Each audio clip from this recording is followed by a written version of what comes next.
오늘 말씀의 제목은 한번 따라합시다. 목자들을 향한 하나님의 책망. 네, 오늘 말씀의 제목은 목자들을 향한 하나님의 책망입니다. 지난 시간에 올바르지 못한 목자들에 대해서 우리가 함께 같이 강해를 11장을 들어가게 되었는데요. 목자들이란 누구를 가리키는가? 교회 지도자들, 목회자들을 말하고 또 왕, 통치자들을 말하고 그리고 위정자들, 정치 지도자들을 말하는 것입니다. 그들이 하나님께서 그들에게 경고하시면서 책망하시는 내용이 11장에 나와 있는데요. 예전에 여러분 기억나실 겁니다. 스가랴는 두 개의 파트로 나눠져 있는데 여러분 8장까지는 파트 1, 그래서 이스라엘과 예루살렘 성전과 이스라엘 민족이 회복되는, 그래서 그들의 회복으로만 끝나는 것이 아니라 주변 이웃 나라들까지 같이 함께 회복되는 그런 놀라운 회복의 메시지를 담고 있습니다. 그리고 9장부터 끝까지는 두 번째 파트인데 바로 어느 정도 성전이 완성되고 나라가 회복이 되고 그리고 이제 민족이 바로 서게 된 후에 하나님께서 경고하시는 메시지가 파트 두 번째에 담겨져 있다. 여러분 여러 번 여러분들에게 스가랴에 대한 구조를 말씀을 드렸던 기억이 납니다. 아마도 11장은 바로 그런 나라의 그 잘못된 지도자들을 책망하고 처음에 그 첫사랑 그리고 첫마음 그 회복되었을 때에 어려운 가운데에서 두 번째 성전이 지어지는 그 놀라운 은총을 그들이 계속 간직하지 못하고 잘못된 길로 걸어갔던 이스라엘을 책망하시는 내용, 핵심이 바로 11장에 아마 핵심적으로 담겨져 있는 것이 아니겠는가. 11장은요 경고하시는 메시지 그리고 책망하시는 메시지다. 자, 그럼 왜 하나님께서는 그들을 책망하실까? 그렇게 힘들게 포로에서 돌아오게 하시고 폐허가 된 나라를 회복하게 하시고 겨우겨우 20년 만에 예루살렘 성전을 열악하지만 다 불타버린 산에서 앙상한 나뭇가지를 가져다가 어렵사리 성전을 지었는데 왜 하나님은 회복된 이스라엘에게 책망하시는가? 그 첫 번째 이유는 바로 목자들이 잘못되고 타락했기 때문인 줄로 믿습니다. 5절 말씀을 한번 같이, 지난 시간에 이미 했지만 한번 같이 읽어보겠습니다. 같이 한번 읽어볼까요? 시작.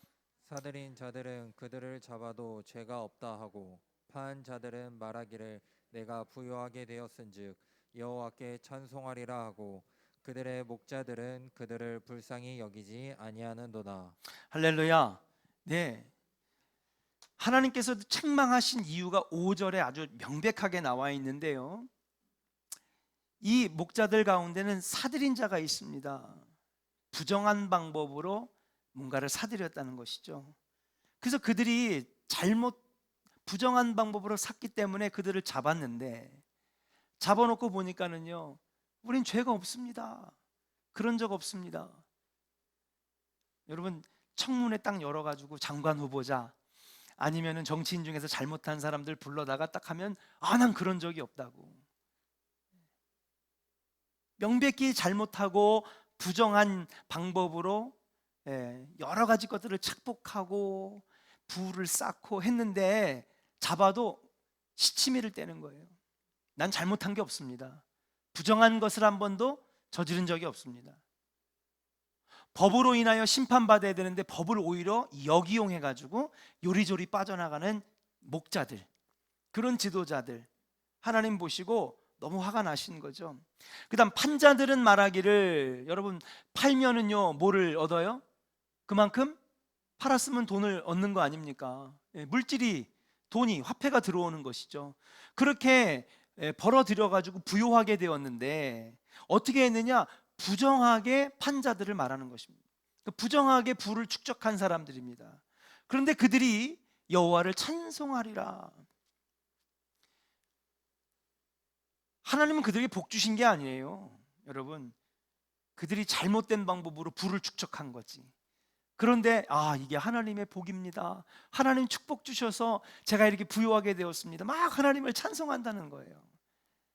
그러니까 차라리 없고 가난하고 그래가지고 하나님, 제가 마음껏 하나님께 영광 돌리지 못해서 죄송합니다. 하나님, 제가 생활이 너무 어려워가지고 제가 할 수 있는 것은 동전 두입, 아니면 그것이 안 되면은 제가 오늘도 봉사하고 그리고 성전을 깨끗하게 하고 정말 어려운 사람들을, 나도 어렵지만 돕고, 그런 겸손한 마음으로 나가면 하나님 화도 안 내실 텐데 그렇게 부정한 방법으로 부요하게 된 것이 다 하나님의 은혜입니다. 하나님 축복 주셔서 감사합니다. 여러분 얼마나 가증스럽겠어요, 하나님 보시기에. 문제는 그러한 부정한 방법들로 살아갔던 목자들이, 여러분, 그들을 불쌍히 여기지 않았다. 여기서 말하는 그들은 양떼들을 말하는데, 양떼는 누굴 말하느냐? 이스라엘의 백성들, 평민들, 지도자들을 바라보면서 그들을 뒤따르는 많은 순수하고 순진한 백성들은 여러분 지도자를 따라가는 것 아니겠습니까? 그런데 그들은요, 자기만 알고 이기적으로 살고 욕심만 많고 부정한 방법으로 부를 채우고, 그들을 이끌어줘야 될 그들이요, 여러분 백성들을요, 불쌍히 여기지도 않은 것이라고 하는 것입니다. 그러면서 6절에 하나님께서 뭐라고 하시냐면, 같이 한번 읽어보겠습니다. 시작. 여호와가 말하노라, 내가 다시는 이 땅 주민을 불쌍히 여기지 아니하고 그 사람을 각각 그 이웃의 손과 임금의 손에 넘기리니 그들이 이 땅을 칠지라도 내가 그들의 손에서 건져내지 아니하리라 하시기로. 할렐루야. 내가 그들의 손에서 이웃의 손으로 넘어가든, 그들이 침략 당해서 뺏기든, 온갖 모진 고통을 당하던 하나님께서는요, 그들을 건져내지 아니할 것이다 경고하시는 거예요. 책망하시는 거예요. 누구 때문에? 잘못된 지도자들 때문에. 이스라엘이 회복되고 하나님의 은총을 다시 찾아도 여러분, 지도자들이 바른 길로 가지 못할 때에 하나님은 그들을 포기하시고 내버려 두신다라고 하는 거예요. 하나님은 진노하신다라고 하는 것을 우리는 바로 알아야 될 줄로 믿습니다. 사랑하는 여러분, 지도자들을 위하여, 목자들을 위하여 기도해 주시기를 주의 이름으로 간절히 축원합니다. 하나님의 은혜가 임하고요, 회복이 임하고요. 아무리 그래도 여러분, 그들을 끌고 양떼를 끌고 가야 할 지도자들이 바로 서지 못할 때에, 여러분, 양떼도 불쌍하고요, 양떼도 건져주시지 아니하고, 여러분, 그 나라와 그 민족이 멸망해 가는 것을 아버지는요, 그냥 내버려 두시겠다라고 하시는 거예요. 계속해서 경고와 그리고 책망의 목소리가 나오게 됩니다. 7절부터 우리가 계속해서 지난 시간에 이어서 7절부터 한번 이어가도록 하겠습니다. 자, 7절에 보니까는요, 여러분, 내가 잡혀 죽을 양떼를 먹이니 참으로 가련한 양들이라. 여러분, 목자들이 타락하고 범죄하여서 여러분, 그들을 뒤따라가던 양떼들이 바로 백성들인데, 그 양떼들이 어떤 양떼들이라고요? 여러분, 7절에 보니까 잡혀 죽을 양떼라고 말하고 있습니다. 잡혀 죽을 양떼, 잡혀 죽을 양떼. 그러니까 목자들이 양들을 치는데, 꼴을 먹이는데, 여러분, 잘못 인도하고 잘못 가르치고 그리고 때로는 불쌍히 여기지 않아서 온전히 돌보지 못할 때에 이들의 운명은 다 뭐냐? 잡혀 죽을 운명이라고 하는 사실이에요. 여러분, 제가 영적으로 여러분들을 잘 지도하지 못하면 성도들은요, 불쌍해지는 거예요. 누구한테 잡혀요? 우는 사자같이 오늘도 달려드는 악한 마귀 영들이 여러분들을 잡아먹으려고 오늘도 덤벼든다는 것이죠. 그러니까 여러분 11장 뭐 앞에서 말씀드렸지만 11장은요 목자들을 향한 경고예요. 어떻게 보면 오늘 이 11장은 목회자인 저를 향한 하나님의 책망과 경고의 말씀이고, 또 세워주신 장로님들, 기름 부어 안수 받고 세워진 우리 장로님들, 교회의 지도자들, 더 나아가서는 통치자들, 왕, 대통령, 더 나아가서는 그들을 바른 길로 인도하고 그들을 돌봐줘야 할 정치인들, 이들이 올바로 서지 못할 때에 여기 앉아있는 여러분들은 잡혀 죽을 목숨이라고 하는 사실이에요. 여러분, 그래서 우리들이 늘 기도할 때 빼먹지 말아야 되는 것이 무엇이냐 하면요, 여러분, 우리 위정자들을 위해서 기도해야 됩니다. 통치자들을 위해서 기도해야 됩니다. 그들이 바로 서지 못할 때에 여러분, 하나님은요 그 나라를 버려두시고 포기하신다라고 하는 거예요. 그러니 얼마나 참으로 가련한 양들이냐, 주님 불쌍히 여기시는데, 근데 그 하나님은요 그 양떼를 먹일 때에 어떻게 먹이시느냐, 여러분 여기서 중요한 메시지가 나옵니다. 같이 한번 읽어볼까요? 내가 막대기 둘을 취하여, 같이 읽겠습니다. 시작. 내가 막대기 둘을 취하여 하나는 은총이라 하며 하나는 연합이라 하고 양떼를 먹일세. 아멘. 여러분, 양떼들을 어떻게 먹여야 되느냐? 하나는 은총으로 먹이고 하나는 연합으로 먹이라, 그렇게 말씀하시는 거예요. 막대기 둘을 취하여. 여러분, 오늘 11장의 주인공은 목자입니다. 여러분, 그 유목민들이나 이 중동 이스라엘 이 사막 광야 지역의 목자들은요 막대기가 2개 있어요. 여러분, 시편 23편에 여호와는 나의 목자시니 기억나십니까? 여호와는 나의 목자시니 내게 부족함이 없으리로다. 그래서 지팡이와 막대기가 나를 안위하시며 라고 하잖아요. 여러분, 이 설교를 들으신 분들도 있을지 모르겠지만, 여러분, 중동 지역 광야에서 양을 치는 목자들은 항상 2손에 막대기와 지팡이가 들려져 있습니다.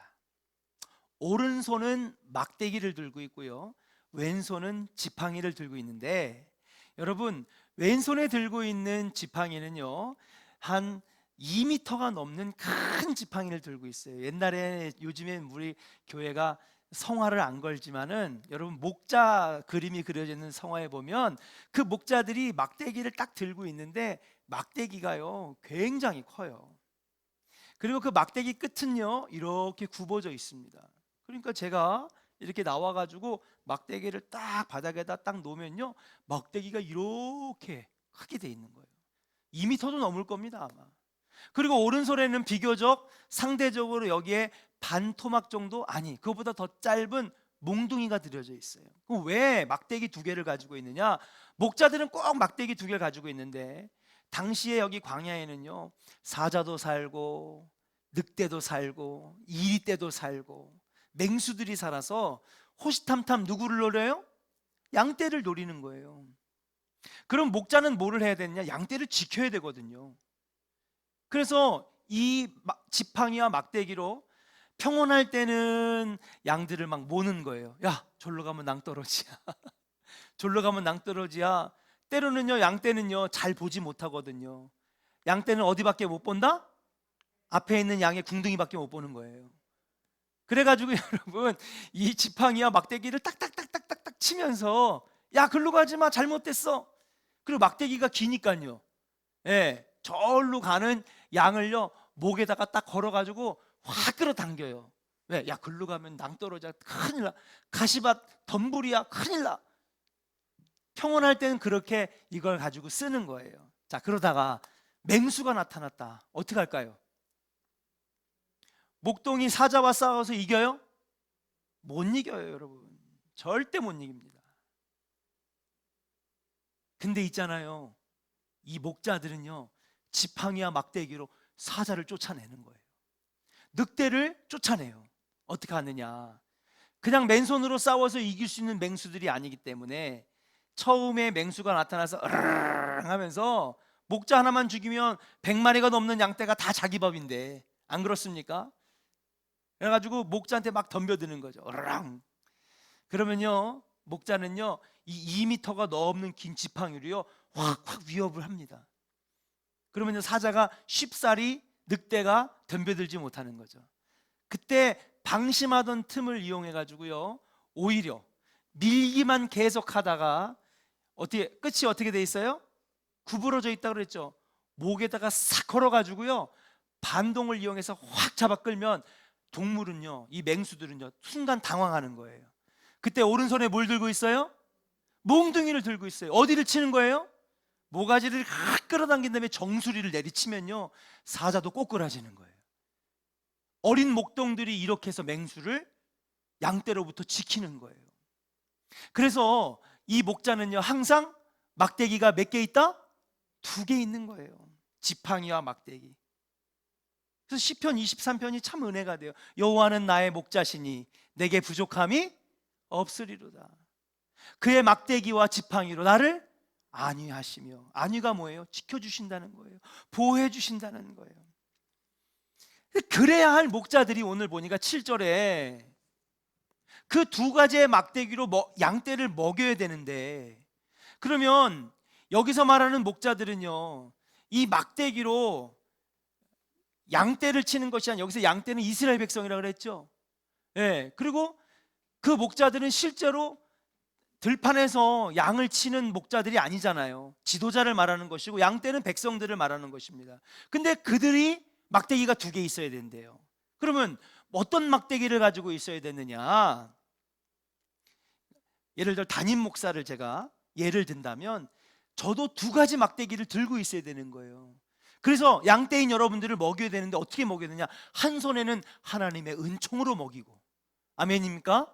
오늘 그렇게 적혀 있잖아요. 한 손에는 연합의 은혜로 먹이는 거예요. 목회자가요 성도들과 반목하면 안 되는 거예요. 예? 싸우면 안 됩니다. 하나님의 은혜를 가지고 양떼를 먹이고요, 은총으로 여러분들을 인도할 때에 양떼는 건강하게 성장하고 바른 길로 가는 것인 줄로 믿습니다. 또 한 손에는요 연합하고 하나 되고, 자꾸 쪼개고 편을 가르는 지도자가 아니라, 여러분 쪼개지고 편을 갈고 교회가 갈기갈기 찢겨져도 목자가 가가지고 그걸 봉합하고 하나 되게 만들고 하나 돼서 서로 화해하게 만들고, 이것이 참 목자의 모습인데 이들은 그런 모습을 전혀 갖고 있지 못한 거예요.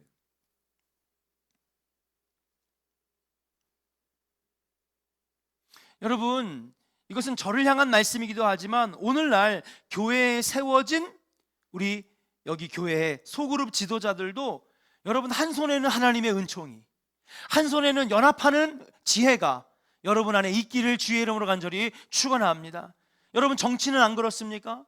정치도요 사람이 하는 것 같지만, 나라를 이끄는 것이 사람이 하는 것 같지만 뭐 정치공학, 경제학 아닙니다. 하나님이 버리시면 망하는 것이고 하나님이 이끄시면 성하는 것인 줄로 믿습니다. 하나님의 은혜로 끌고 가야 되는 거예요. 한편으로는요 쪼개고 싸우고 갈라지는 것이 아니라 연합하고 하나 되고 서로 화해하고 용서하는 그러한 지혜를 가지고 끌고 가면요 안 될 것이 없어요. 행복한 나라, 행복한 교회, 행복한 성도 만들어지게 되는 것인 줄로 믿습니다. 그런데 그들이요 여러분 그렇게 은총이라고 하는 막대기와 연합하는 지혜의 막대기를 가지고 양떼를 먹이고 돌보고 입혀야 되는데, 여러분 그 양떼를 불쌍히 여기지 아니했다. 그러니 여러분 7절에 보여 참으로 가련한 양이로다. 한번 따라 합시다. 참으로 가련한 양이로다. 여러분 우리 좋은 교회는 성도님들은 가련한 양이에요. 제가 물어보는 것도 참 민망합니다. 11장은 참 제가 준비하면서 참 잘해야 되겠다. 마지막 때에 목자들이 무너지는 거예요. 지도자들이 무너질 때에 양떼는 참 가련해질 수밖에 없고 잡혀 죽을 운명이 될 수밖에 없다라고 하는 것이죠. 그래서 하나님이 8절에 보니까 뭐라고 하시느냐, 같이 한번 읽어볼까요? 시작. 한 달 동안에 내가 그 새 목자를 제거하였으니 이는 내 마음에 그들을 싫어하였고 그들의 마음에도 나를 미워하였음이라. 할렐루야. 예, 여기서 보니까 한 달 동안에 내가 그 세 목자를 어떻게 하셨대요? 세 목자를 제거하셨대요. 한 달 동안이라고 하는 건 큰 의미가 없는 것입니다. 한 달 동안은 뭐냐면요, 아주 신속하게 빠르게 움직였다라고 하는 것을 의미하는 거래요. 제가 해석하는 게 아닙니다. 성서학자들이 주석에서 써놨는데, 이게 한 달 동안은 뭘까? 무슨 의미를 담고 있을까? 했더니 특별한 의미가 있는 것이 아니라 신속하고 빠르게 하나님이 심판하신다는 거예요. 한 달 동안이라고 하는 것은 신속하고 빠르게 심판하시는데, 얼마를? 세 목자를 제거하였으니. 세 목자에 대한 해석은 다양하지만 아까 앞에서도 얘기했던 목자는 여러분 지도자를 의미한다 그랬죠? 예. 세 목자는 무엇이냐? 첫 번째는요, 종교 지도자들. 종교 지도자들입니다. 오늘날의 목회자, 안수받은 자. 그 다음에 두 번째 목자는 뭐냐? 왕을 비롯한 통치자. 그 다음에 세 번째 목자는 무엇입니까? 바로 정치 지도자들.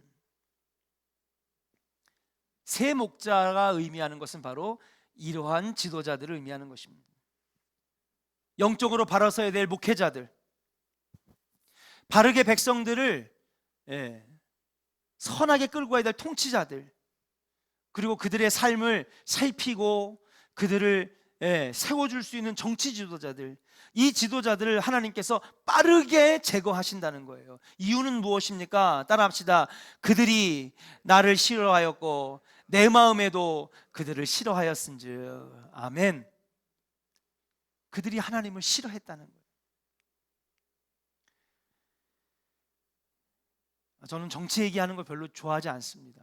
근데 분명한 사실은 이번 정부는요, 정말 교회를 싫어하는 것 같아요. 하나님 안 믿는 거로만 끝나는 것이 아니라 교회를 너무 싫어해요. 하나님 부인하고요. 오늘 말씀해 보니까 그들이 나를 싫어하였고 나도 그들을 싫어하였은즉 내가 한 달 동안 아주 빠르게 신속하게 그 세 목자들을 내가 제거할 것이라. 지금 하나님께서 목자들을 향하여 경고하고 있다라고 하는. 오늘 이 말씀은 지금 이 사회와 우리나라 이 민족에게 주시는 참 의미 있는 말씀이 아닐까. 그래도 여러분, 우리 대한민국이 여러분 교회가 존중받아 왔습니다. 존경받아 왔습니다. 물론 우리가 바로 서지 못한 죄도 있지만은 여러분, 한국교회가 이 대한민국 사회에 기여한 지대한 공로들이 있습니다. 근데 이런 것들이 전혀 고려되지 않고 무시되는 그러한 이때에 하나님께서 과연 이 지도자들을 좋아하시겠는가?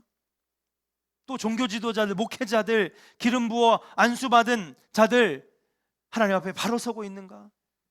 온전히 서지 못할 때에 양떼를 돌보지도 않고 오른손에는 하나님의 은총으로 왼손에는 연합의 지혜로 그들을 잘 먹이고 이끌고 인도하지 못할 때에 하나님은 신속하게 그들을 버리신다는 거예요. 누구만 불쌍해지느냐? 양떼만 불쌍해지는 거예요. 오 하나님, 그러한 일들이 일어나지 않게 하여 주시옵소서. 한국교회에는 이 일이 일어나지 않게 하여 주시옵소서. 우리가 기도해야 될 줄로 믿습니다. 하나님은요, 분명히 경고하고 계시다라고 하는 사실이에요. 그러면서 하나님께서 아주 끔찍한 말씀을 하시는 거예요. 9절 같이 읽어보겠습니다. 같이 한번 읽어볼까요? 시작. 내가 이르되 내가 너희를 먹이지 아니하리라. 죽는 자는 죽는 대로, 망하는 자는 망하는 대로, 나머지는 서로 살을 먹는 대로 두리라 하고. 네, 여러분, 이게 뭘까요? 여러분, 하나님께서 지도자들을 제거하시는 것만 끝나는 것이 아니라 참으로 가련한 양떼들을 내버려 두시겠다라고 하는 거예요. 내버려 두심. 성경에는요, 내버려 두시는 사건이 몇 번 나옵니다. 내버려 두시는 사건. 첫 번째는요, 이집트의 노예로 끌려갔을 때 하나님이 그들을 430년 동안 내버려 두셨어요. 처음에는요, 박수 받으면서 대접 받으면서 가장 이집트 안에서도 나일강을 끼고 있는 가장 비옥한 고센 땅을 받았습니다. 왜요? 아브라함과 이삭과 야곱, 야곱과 그의 12아들과 엄청나게 많은 가족들이 여러분 이집트로 이주하면서 여러분 VIP 대접을 받았어요. 근데 그들이 하나님을 섬기지 아니하고 하나님 앞에 바로 서지 아니하고 말씀을 행하지 아니하고 이집트의 신들을 섬기기 시작할 때 하나님이 내버려 두셨어요. 내버려 두신 사건이 있습니다. 언제입니까? 그들이요 범죄하여서 바벨론의 포로로 갔을 때 70년 동안 하나님은 그들을 내버려 두셨어요. 말라기 선지자를 마지막으로 하여서 예수님이 이 땅에 구원자로 오시기까지 몇 년 동안? 400년 동안 내버려 두셨어요. AD 70년에 이스라엘 백성들이 멸망하고 로마에 멸망당하고 2000년 동안 하나님이 내버려 두셨어요. 성경에는요 하나님께서 내버려 두신 사건이 여러 가지가 나옵니다. 또 오늘도 보니까는요 하나님이 지금 어떻게 보면 경고하시는 말씀, 예언의 말씀인데 이스라엘 백성들에게 또 경고하시는 거예요. 뭐냐? 이렇게 말씀해, 먹이지도 아니할 것이고 죽는 자는 죽는 대로, 망하는 자는 망하는 대로, 나머지는 서로 살을 먹는 대로 그냥 두리라 하시고 있습니다. 이게 뭐예요? 따라합시다. 내버려 두신다. 여러분 반대말이 무엇입니까? 내버려 두는 것, 반대말은요 간섭하시는 거예요. 새벽 예배 때도 한번 이 설교를 했는데 이번 주에 여러분 간섭받는 게 좋아요? 내버려 두는 게 좋아요? 예? 저는요 좀 내버려 뒀으면 좋겠어. 예? 안 돼요? 안 되는 거예요? 쓰레기 좀 버려달라고. 나 좀 내버려둬. 설거지 좀 도와줘. 좀 내버려둬. 이거 무거운데 장롱 좀. 나 힘들어. 내버려둬. 여러분 간섭받는 게 좋아요? 내버려두는 게 좋아요? 솔직하게 간섭받는 게 좋아요? 그래도 민경래 권사님? 저분은 성인 군자인가 봐. 여기서 아무도 예스한 사람이 없는데. 여러분 내버려두는 게 좋죠. 그래서 요즘에 유행하는 게 나 혼자 산다 아니에요? 여러분 얼마나 인기가 있는지 여러분 오락 프로그램에서 1위예요. 1위. 나 혼자 산다가. 내버려 두라는 거지. 가족도 만들기도 싫고, 결혼도 싫고, 아기 낳아서 귀찮고. 여러분 요즘 현대인들은요 내버려 뒀으면 좋겠지 간섭받는 거 누가 좋아해요? 여러분 이래라 저래라 하는 거 여러분 진절머리 나고 싫어합니다. 근데 여러분 내버려 둠에 여러분 또 다른 의미는 뭔지 아십니까? 여러분 포기했다는 거예요.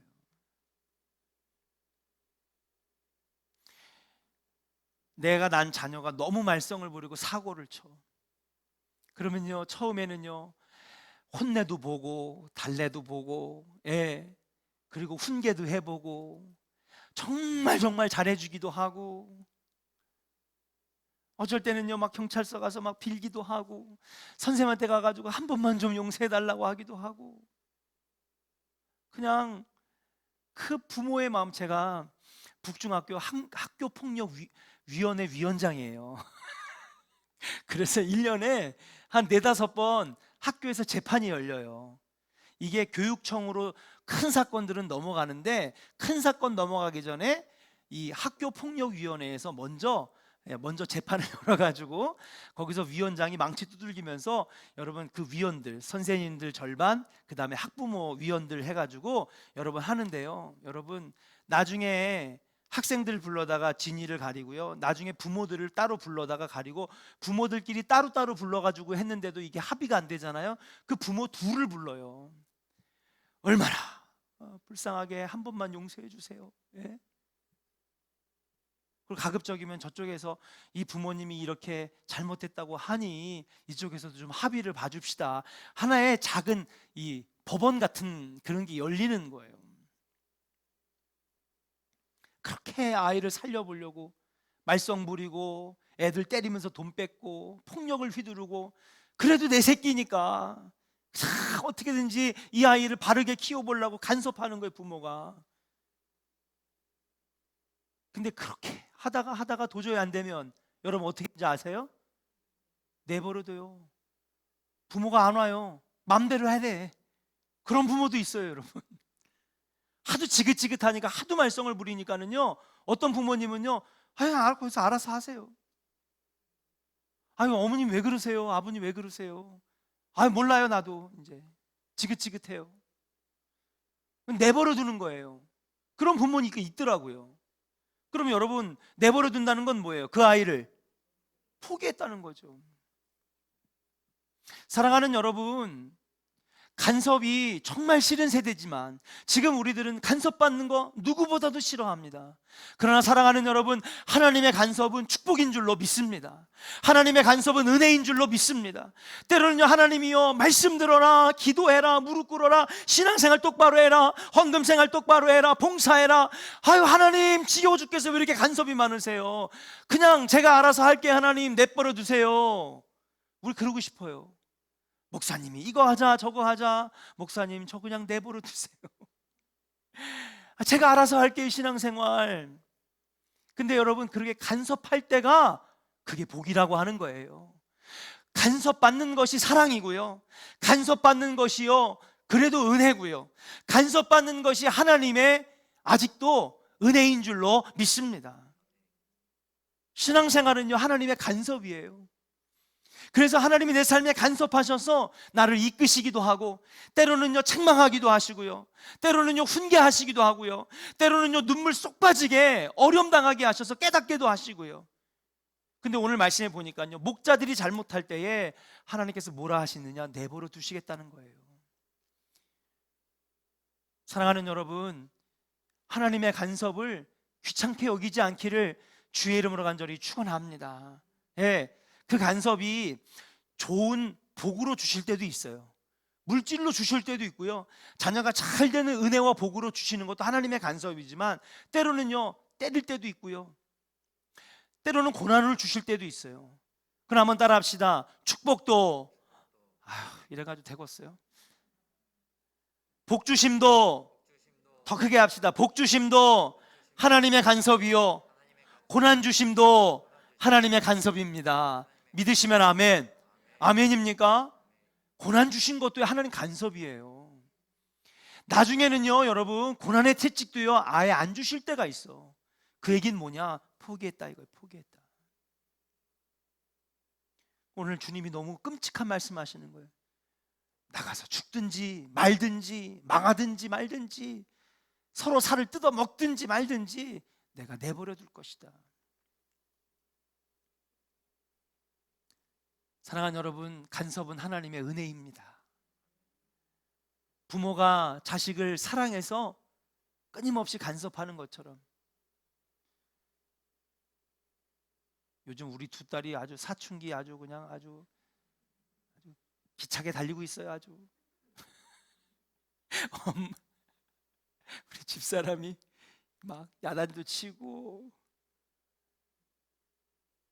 얼굴 표정 보니까 내버려 두라 이거지. 간섭하지 말라 이거지. 근데 여러분, 나중에 철 들고 보면요, 그래도 그때 어머니 살아계실 때 나 이래라 저래라는 게 여러분, 철 들고 나중에 나이 먹으면 얼마나 그리워지는지 몰라요. 아멘입니까? 사랑하니까 간섭하시는 거예요. 하나님도 마찬가지. 여러분들을 포기하지 않으셨으니까 간섭하시고, 때로는 어마어마한 축복으로 주시면서 간섭하실 때도 있지만, 때로는 고난으로 간섭하시기도 하고, 때로는 채찍질로 간섭하시기도 하신다.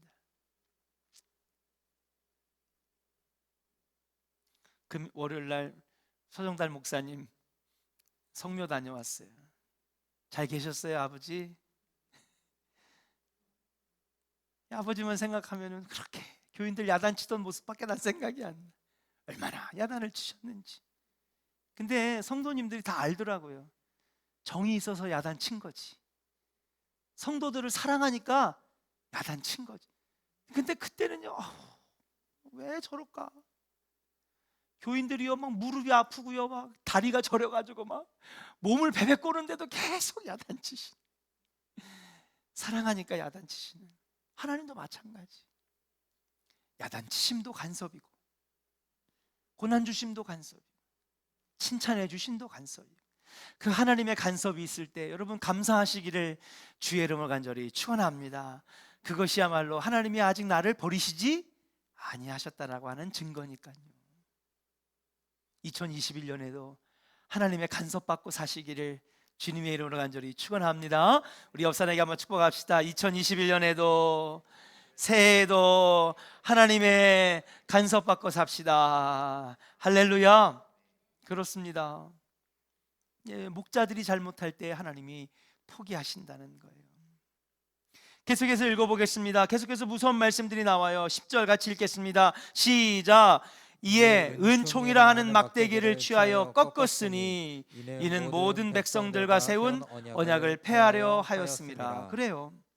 간섭하지 않으시면서 언약을 폐하려 하셨다라고 하는, 하나님께서는 계속해서 경고하시고 책망하시며 앞으로 이스라엘 백성들이 지도자들 때문에 여러분 망하게 되잖아요. 예수님이 이 땅에 오셨을 2000년 전에도 누구 때문에 예수님이 달려 돌아가셨어요? 여러분 평민들, 그 다음 백성들은요 예수님 좋아했어요. 누구 때문에? 그렇죠, 왕도 싫어했고 정치 지도자들도 싫어했고, 사두개인 바리새인들이 정치 지도자들입니다.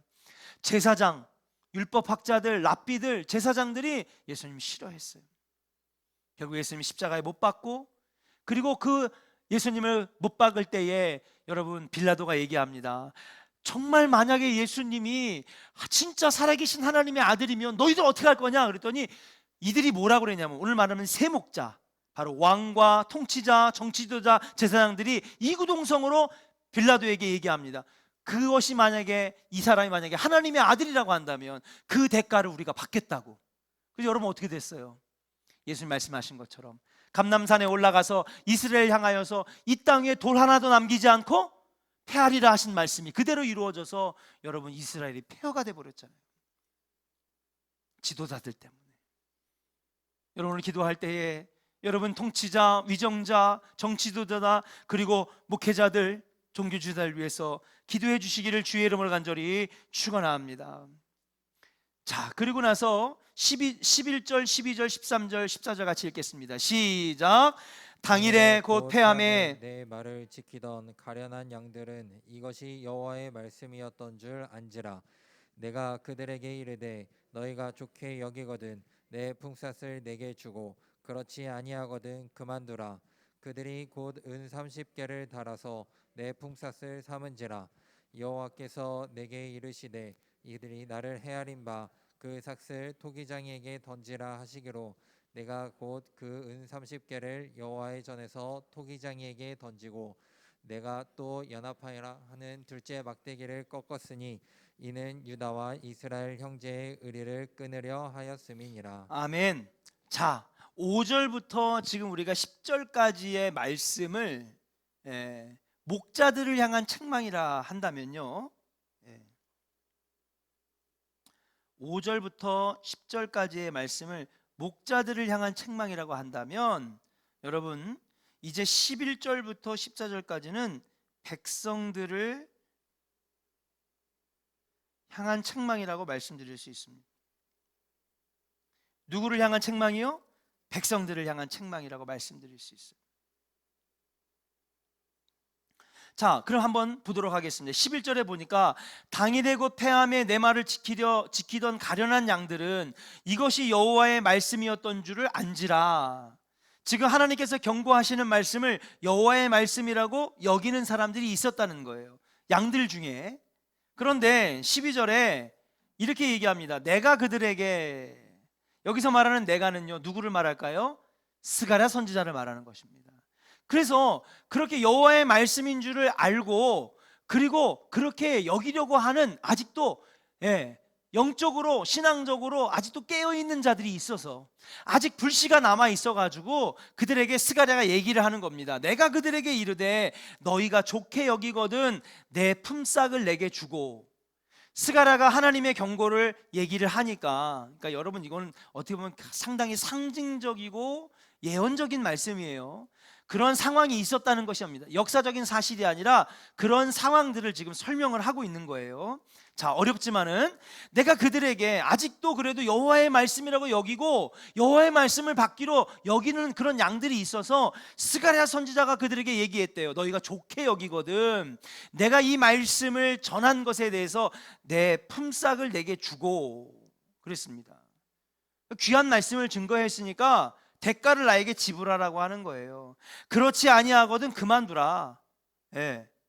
대가를 주든지 안 주든지 상관없다는 거예요. 그랬더니 그들이 뭐라고 하냐면요, 12절에 보니까 곧 뭐를요? 은 30개를 달아서 내 품삯을 삼은지라. 스가랴가 지금 하나님의 말씀을 받아가지고 지금 목자들을 향한 경고, 하나님의 말씀을 지금 막 아직까지도 그래도 말씀으로 여기는 사람들이 있어서 그걸 줬는데, 그들이 그래서 그 귀한 말씀을 증거했으니 거기에 대한 품삯, 대가를 나한테 주든지 아니면 안 줘도 그만이야. 난 하나님 말씀 증거하니 거니까 그렇게 얘기를 했는데, 그들이 뭐라 그러냐면요, 그들이 어떻게 그 대가를 지불했냐 하면, 품삯을 지불했냐 하면 곧 뭐를 줬어요? 은 30개를 달아서 품삯으로 나에게 줬다, 삼은지라 그랬습니다. 여러분, 제가 설교 한 편 했는데 저한테 은 30개를 줘. 어우, 대박. 은 30개면요 여러분, 비싼 거예요, 안 비싼 거예요? 안 비싼 거예요? 은 한 돈이 얼마예요 요즘? 우리 교인들은 금은보화가 없어가지고 잘 모르시네. 금은요, 금은 한 돈이 얼마예요? 24만 원? 그 은은요? 은은 뭐 취급도 안 하시는 거죠? 금만 귀하고. 에? 그래요? 어쨌거나 이게 한 돈이 이만큼이지만 이건 뭐예요? 은 30개잖아요. 은화. 그러니까 양이 적을까요? 아니면 많을까요? 많죠, 여러분. 많은 거예요. 그리고 얼핏 보면은요, 야, 하나님의 말씀을 증거했는데 스가랴에게 하나님 말씀 증거해 준 대가로 은 30개를 줬다? 야, 이거 정말 대단하게 엄청나게 많이 준 것처럼 보이죠. 근데 그게 아니에요. 여러분,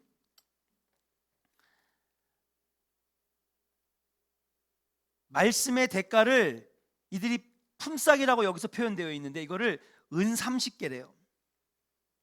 여러분, 은 30개가 뭐 하는 거냐? 당시에 노예를 사고 팔 때에 지불하는 돈이 은 30개예요. 가룟 유다가 예수님을 얼마에 팔았어요? 그러니까 여러분, 가룟 유다가요 천벌을 받아도 마땅한 게 뭐냐면 은 30개가 그냥 은 30개가 아니에요. 예수를 못 파는 것처럼? 그렇죠. 그러니까 더 진노할 만한 범죄를 저지른 거예요. 거긴 그런 의미가 담겨 있는 거예요. 가룟 유다가 은 30개로 예수를 팔았다라고 하는 것은 은 30이 귀해서 그런 것이 아니라 참 공교롭게도 은 30개로 팔았다는 것은 당시에 노예를 사고 팔 때, 여러분, 노예를 사고 파는 게 좋은 것입니까?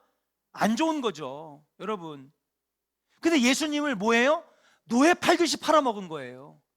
그냥 여러분, 그냥 얼만큼 뇌물을 받아서 나쁜 짓을 저지른 것이 아니라 예수님을요 노예같이 여겼다는 것에 우리는 경악할 수밖에 없다라고 하는 것이죠.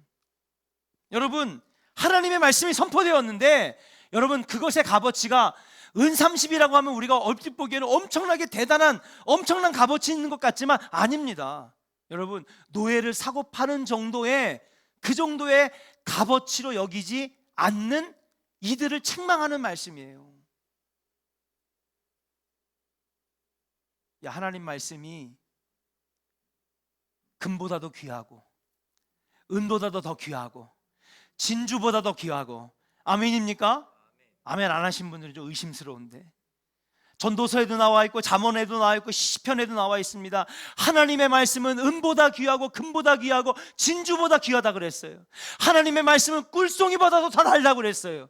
그런데 여러분, 오늘 하나님의 귀한 말씀, 책망의 말씀, 회복의 말씀, 이 귀한 말씀을 받은 그들이 예, 좋아요. 좋은 말씀 해주셨으니까 감사해요. 그러면서 은30에 여러분 대가로 여겼다라고 하는 것은 뭐냐? 이것은 얼핏 보면은 많이 지불한 것 같지만 아닙니다, 여러분. 노예를 사고 팔 때에 하찮게 여기는 그 정도의 말씀을 여겼다는 것. 다시 말해서 여러분, 이 은30으로 품삯, 말씀에 대한 품삯을 정했다는 건 무엇입니까? 말씀을 따라합시다. 말씀을 가볍게 여기고 말씀을 하찮게 여기고, 말씀을 하찮게 여기는 거예요. 가치 있게 여기지 않는 거예요. 여러분, 오늘날의 말씀이 그렇습니다. 영화 한 편을 2만 원, 3만 원 주고 보면서 하나님의 말씀은요 너무 가볍게 여기고요, 하찮게 여기고요, 때로는요 내가 듣기 싫다고요, 짜증내고요. 하나님의 말씀은요 축복의 말씀이든지 하나님의 말씀은 나를 책망하시는 말씀이든지 여러분 모두 다 귀한 말씀인 줄로 믿습니다. 때로는요 내 심령 골수를 쪼개 파고요, 내 가슴을 후벼 파도 하나님의 말씀은 귀한 말씀인 줄로 믿습니다. 좋은 말씀이 있고 나쁜 말씀이 있는 것이 아니라 하나님의 말씀은 다 귀하고 좋은 말씀인 줄로 믿습니다. 그것이 비록 내 귀를 찌르고 듣기 싫어도 그 귀한 말씀은 귀한 말씀, 하나님 말씀은 귀한 말씀. 어느 것 하나도 귀하지 않은 말씀이 없는데 오늘날의 우리의 세태가 무엇이냐? 하나님의 말씀을 가볍게 여기고 귀히 여기지 아니하고 하찮게 여기는 이 백성들을 향하여서 오늘 하나님이 책망하시는 거예요. 노예를 사고 팔 때에 그렇게 하나님 말씀을 가볍게 여기고 하찮게 여기는 것이냐? 마치 가룟 유다가 은30에 예수를 팔듯이 너희들은 하나님의 말씀을 그렇게 노예 사고 파는 그 정도 수준으로 가볍게 여기는 것이냐 하는 지금 책망하시는 내용이 나와요. 그러니까 여러분, 그래서 하나님이 반응을 하십니다. 어떻게 하느냐? 13절 같이 읽어볼까요? 13절 읽겠습니다. 시작. 여호와께서 내게 이르시되 그들이 나를 헤아린 바 그 삭슬 토기장이에게 던지라 하시기로 내가 곧 그 은30개를 여호와의 전에서 토기장이에게 던지고. 여러분, 여호와의 말씀을 그렇게 은30으로 딱 품삯 가치를 여기니까 하나님께서 화나신 거예요. 그러면서 여호와께서 스가랴에게 이르시되 그들이 나를 헤아린 바, 어떻게 헤아린 거예요? 하나님 말씀을 가볍게 여기고 하찮게 여기고 듣고 싶은 것만 듣고 듣기 싫은 건 안 듣고 아주 값어치 없게 듣는 그 마음, 너희들의 마음 상태를 내가 보니 야, 그 삭 안 받겠다고 하시는 거예요. 너희들의 그거 안 받겠다는 거예요. 누구에게 던져줘 버리려는 거예요? 토기장에게 던져버리려는 거예요. 나 안 받게.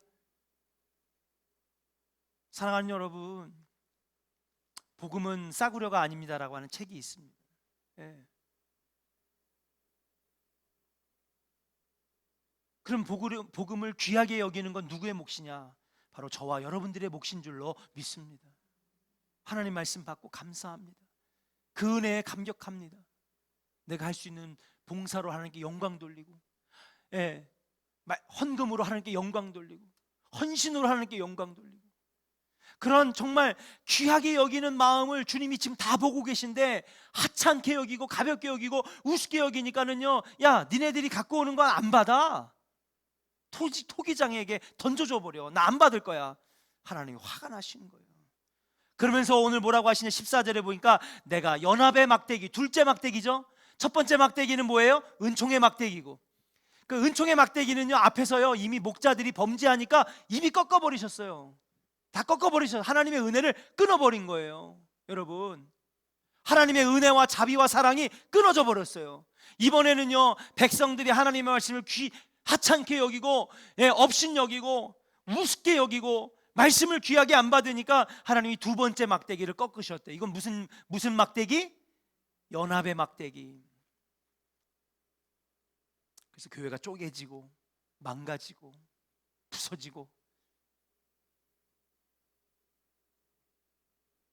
사랑하는 조원의 성도 여러분, 우리 교회는 그럴 수 없습니다. 우리 교회는 예수님이 목자가 되셔야 되는 줄로 믿습니다.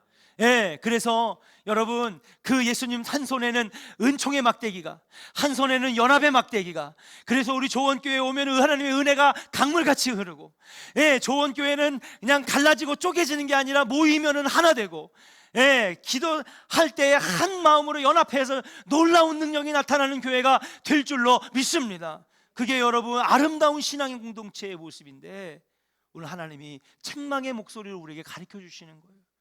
오 하나님, 담임 목사부터 주님께서 들려주신 이 두 막대기, 은혜의 막대기 떠나가지 않게 하시고, 연합하는 지혜의 막대기가 떠나가지 않게 하시고, 오늘 여기 세워진 우리 성도들 한 명 한 명에게도 주님 이 두 막대기를 허락하여 주셔서 은혜의 막대기가 꺾이지 않게 하시고, 연합의 지혜의 막대기가 끊어지지 않게 하여 주시옵소서. 여러분 기도해야 될 줄로 믿습니다.